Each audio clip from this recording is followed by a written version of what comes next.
Hey guys, so today I want to be talking to you about lower back pain, more specifically acute lower back pain. What this means is it's an injury that has occurred recently, like say we tweaked something during our deadlifts or our squats or whatever it is that we've done, we're just starting to get symptoms of lower back pain. So these are the stages that I follow when I try to look after a client who has done the same thing or if I've done it myself.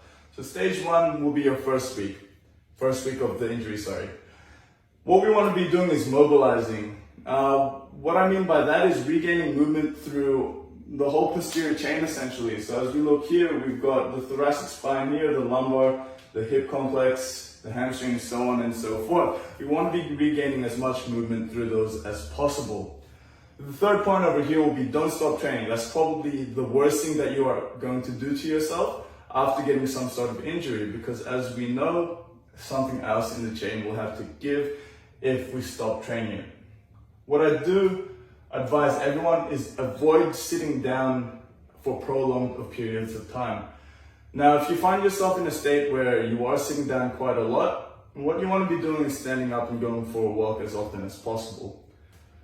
The only time to really avoid a movement is when it's above a 6 out of 10 of pain.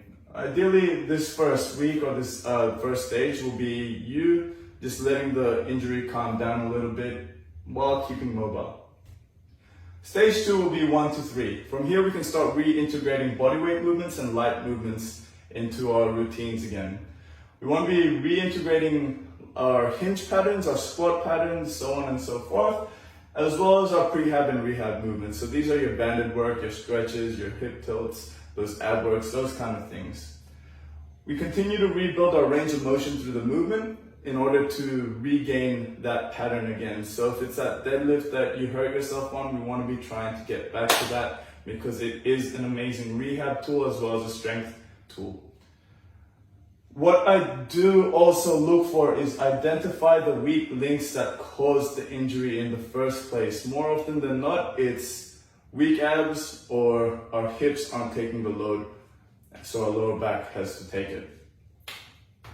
Stage 3 will be 3 weeks and onwards. Now, you've pretty much got into that stage where you're returning back to regular training.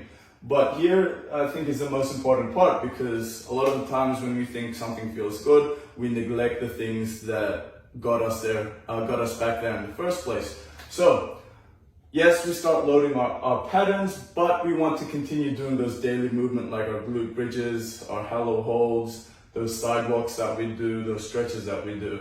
Because if we stop doing those, the chain has the potential to weaken again, which will land us back into stage 1. So the most important thing is continue the daily movements. Again, pain will be your guide in this stage. If something hurts, if a weight's too heavy and is causing you pain, probably lighten it off. Don't let your ego get to you, and make sure that you're doing everything with technique. Because at the end of the day, the pain that you, exhibit now is a result of us neglecting any one of these points here. So if we continue to work on our technique or work on our daily movements and load our patterns, we technically should still be okay. It's when we start pushing above those limits and neglecting something that we start getting injuries of some sort. So use this as a guide. It is very brief. If you guys want me to go through any of this a little bit more in depth, feel free to ask, because I love this shit. All right, be good, team.